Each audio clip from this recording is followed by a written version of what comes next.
Couples therapists, which relationships immediately raise red flags, and do you try to help them? Story 1. A few couples I've seen were in tit-for-tat arrangements. One partner would cheat and the other would be given permission to have a night with someone else. Or one would violate trust by doing drugs and the other would be allowed to do whatever for one night too. This eroded trust and compounded the hurt.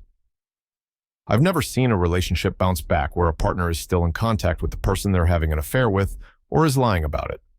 Then there's the control to an excessive amount, partners having to send pictures, holding up a certain number of fingers to prove it's a live picture. This is abuse. Overbearing parents and in-laws are another issue. There's a ton of cultural nuance here, especially with couples in arranged marriages or from the South Asian community. However, when a spouse is more allied with their parents, calling them on speakerphone during fights or speaking ill of their partner to them, these couples usually stay very unhappily married for years. It's sad. If there's no abuse and a partner is willing to end an affair and genuinely work on the relationship, I'll help support them. I think couples therapy sometimes helps couples find the courage to voice what they really want, and sometimes that may be separation. Story 2. I don't focus on couples counseling exclusively, but from time to time I do have some couples therapy sessions. If you're in a relationship, I have some advice that might help you navigate it better. Typically, you and your partner will find yourselves in one of 3 metaphorical positions. The first position is face-to-face. In this scenario, you're feeding into each other, building each other up, and communicating openly. It's a place where mutual support and understanding thrive, where you're truly connected. The second position is side-by-side. Here, you're working together on a problem to find a solution. It's not about one person doing all the work. Rather, it's about both of you taking responsibility and collaborating. It's a partnership in the truest sense.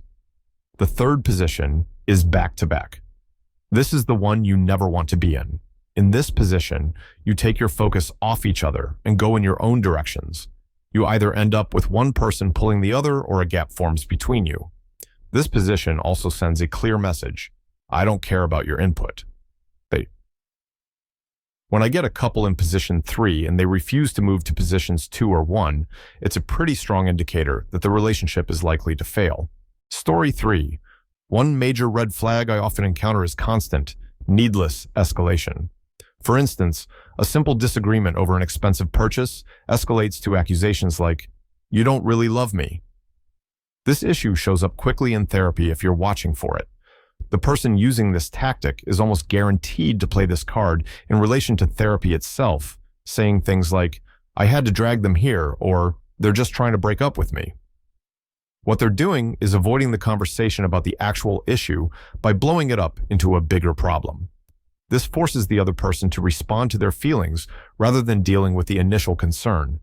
It's a manipulative way to avoid accountability and can severely hinder any progress in therapy. Story 4. This story isn't about one of my clients, but rather about my own roommate and her fiancé. I had to watch, helplessly, as he controlled her every move, physically, financially, and emotionally. He continuously dismissed her feelings, assessments, and opinions. He would revert to baby talk, speaking to her like she was an uneducated child with a daddy knows best type of gaslighting. It was all hidden behind his good church boy exterior, masking his narcissistic tendencies. This all happened in my condo while she was waiting to move out and marry him. I usually tried to stay out of their issues, but one afternoon, I softly encouraged her, saying I agreed with her regarding an argument I had witnessed earlier in the day. That night, she came back after her fiancé convinced her that I was jealous and trying to break them up so I could have him. She barely spoke to me again until she moved out. Sadly, they did get married, had 2 kids, and now she's a completely isolated stay-at-home mom. I don't even want to imagine what her life is like at home. Story 5. As a child and family therapist, I've observed key family dynamics that raise red flags for interpersonal relationships, whether it's between parents and kids, or just among the kids themselves. One of the most important and damaging elements I've seen is invalidation. This can take many forms, from gaslighting to simply denying another person's opinion.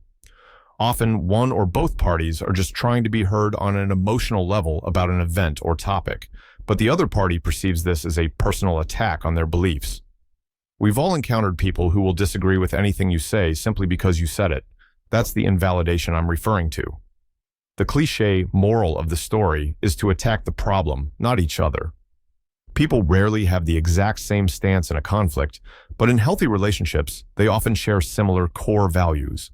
For instance, while two parents might disagree on how to parent a child, one might prefer an authoritarian approach while the other leans towards authoritative. They usually both care deeply about their child and want them to succeed. By recognizing that they're within the same realm of issues, parents with different ideals can see themselves as allies in a conflict rather than enemies. Two commonly misunderstood indicators of poor relationships are the amount of conflicts a couple has and the occurrence of yelling. Neither is inherently good or bad, though they may be perceived as more common in unhealthy relationships. In reality, healthy relationships have a comparable amount of conflicts, but are more intensely focused on addressing the core issue rather than attacking each other's beliefs and self-worth.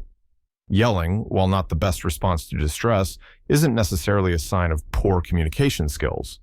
What is a true indicator of poor communication is yelling over the other person in an attempt to invalidate their point. For example, I had two parents who were incredibly upset with each other. Parent A felt that Parent B was out of the house too often and didn't want to be part of their children's lives. Parent B, on the other hand, felt that Parent A didn't understand how busy their work schedule was.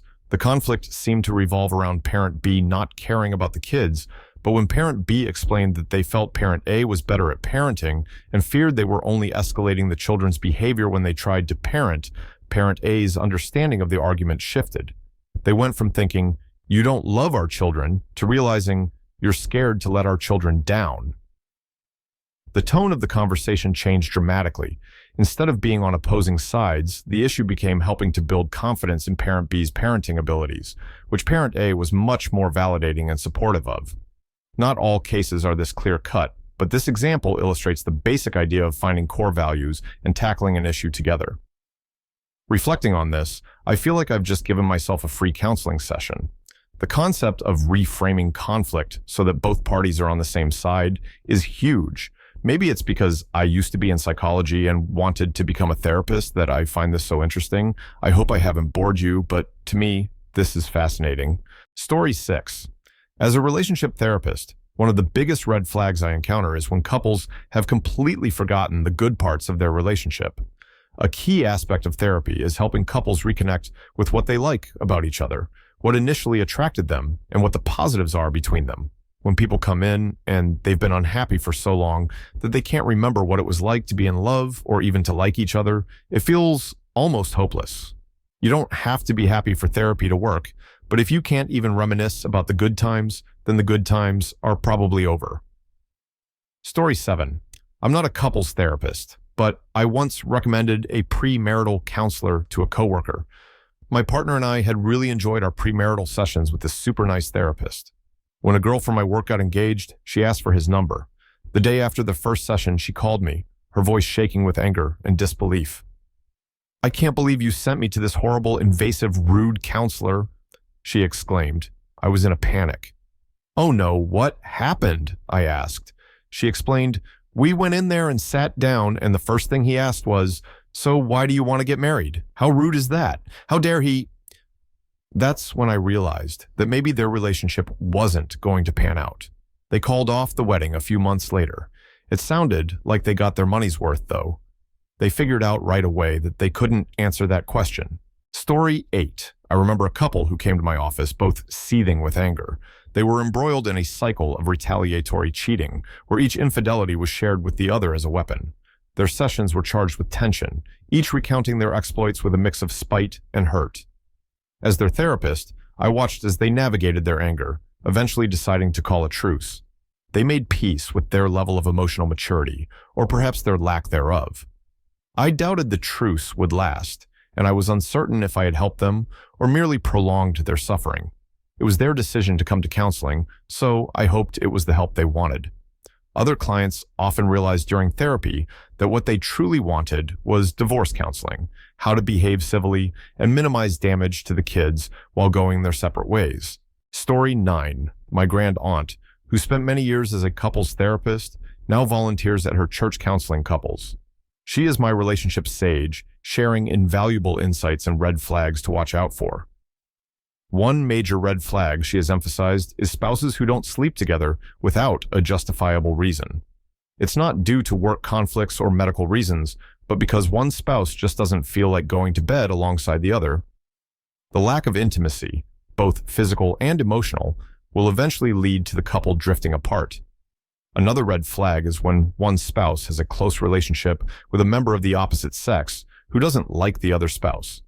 The old he or she's just a friend can lead to cheating, or even if it doesn't, will usually cause unnecessary strain that can break the relationship apart.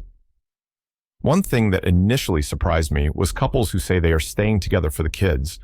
This often leads to an unhealthy mindset where the couple sees the children as a burden and believes that by remaining in an unhealthy relationship, they are somehow doing the right thing. Kids are smarter than you think, and if mom and dad don't love each other, they'll pick up on it. If the kids are really the priority, either learn to fix the relationship or end it. In premarital counseling, when a couple states that they're saving themselves for their wedding night, but then one or both confides privately that they're not a virgin and the other has no idea, it's a huge red flag. In broader terms, when a couple isn't honest with each other about their intimate history, it spells trouble. Honesty is the most solid foundation on which to build a relationship. If you're afraid of what your partner will think, ask yourself if you want to deal with that now or later. Deal with it now. One of the biggest problems she's encountered is when it's clearly the fault of one member of the relationship and the other desperately wants to fix the issue. She told me about a couple where she understood the wife wanted out but didn't want to directly confront her husband about it. The husband thought the issue was just a minor problem. It turns out the wife had to actually cheat for the husband to realize how serious things were, which led to him ending up on antidepressants and contemplating suicide. That one ended in an acrimonious divorce, but she never told me what became of either party. Something she always emphasizes is that people are often blind to the red flags that a therapist can spot right away. It's the nature of being a trained professional. That's why she recommends people see a counselor even if they don't think their issues are that deep. It's not shameful to ask for help, she always says. I absolutely agree that counseling or therapy can help in almost every situation. However, not everybody has that kind of money. If they did, I would encourage them to do it, but in 98% of countries in the world, therapy is not covered by any sort of universal health care. So, best of luck. Story 10. One of my favorite exercises in couples counseling involves using instrumental music as a tool for insight and connection. I ask couples to listen to 45 seconds to a minute of a piece like Greensleeves, something they don't typically listen to. Afterward, I have person A describe to person B what they imagined while listening to the music. Then, person B shares their own visualization. We listen to the same music again, but this time I ask each person to try and see what the other imagined, paying close attention to their thoughts and feelings during this exercise. The dynamics that emerge are fascinating and often immediate. I'll share a personal story here from one of my own experiences in couples therapy. My therapist had my ex and me try this exercise. When I listened to the music, I imagined myself in a long, billowing green dress, walking through a lush green valley reminiscent of Scotland or Ireland. At the top of a hill, there was a remote castle, and my scarf was fluttering in the wind. Somewhere nearby, I could hear the gentle bubbling of a stream. My ex, on the other hand, imagined himself standing on a cliff with the ocean waves crashing violently against the rocks. There was a storm raging with lightning and thunder, and he felt cold. Our therapist, whom I have to give credit to for being awesome, had us listen to the music again and try to visualize each other's scenes. I closed my eyes and tried to see the cliff and storm he described. But the more I tried, the more I resisted. In my mind, the bubbling stream and the green valley were so vivid. I struggled to imagine a storm and violent waves in the same piece of music. His scene just didn't fit for me. I found myself thinking, this is such a nice warm day, maybe a bit windy, but how could it evoke cold? I would never imagine myself in a dress if it was cold. When the music ended, our therapist asked us how it went. My ex admitted he tried to visualize my scene, but found it so off from his own. He conceded the green elements, but struggled beyond that. I found myself bristling, wondering why he always seemed to invalidate my experiences, but but I had just done the same in my head, dismissing his visualization. Looking back, it's clear how twisted our dynamics were during the whole relationship, confusing and combative from the inside, yet obvious from the outside. I often laugh gently when sharing this story, but it underscores an important lesson. In my honest opinion, all therapists should experience couples counseling themselves. It not only transformed how I practiced it, but also how I built future relationships. This exercise and the insights it brings are incredibly revealing. When one partner struggles to express their visualization and the other is critical or indulgent, it flags potential issues like codependency, narcissism, and abuse. Finally, it's crucial to note, never go to couples counseling if your partner is abusive. It won't work and can even make things worse. Instead, seek help alone. If you suspect abuse, individual counseling can provide the support and tools you need without the risks involved in joint sessions. Story 11. I'm a marriage and family therapist, MFT, and for me, an unofficial litmus test is when I ask, at some point in the first few sessions, how the couple met. If there's absolutely no positive affect from either person, like no one cracks a smile or they just give me a single sentence answer like, we met at a party, that's usually a signal they've been so unhappy for so long or the conflict is so overwhelming that they can't access those good memories. I partly wanted to do this job because I'm a romantic at heart and love hearing real love stories. For the most part, hearing about their first few months together is an actually fun and illuminating part of therapy. However, I've only seen the flat or no affect couples a few times, and it breaks my heart every time. I remember learning in grad school that most couples who come in for therapy have lived unhappily for an average of 7 years before trying to get help. They come for that first session, and if they aren't cured after that, most think that therapy doesn't work and don't come back. To anyone who might be considering individual or couples therapy as a result of reading this thread, go for it.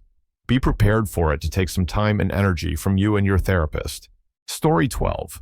This isn't from a therapist's perspective, but my own experience in therapy. My wife and I, now separated, went to couples counseling with a husband and wife counseling team. I thought having both sexes represented might help us open up more.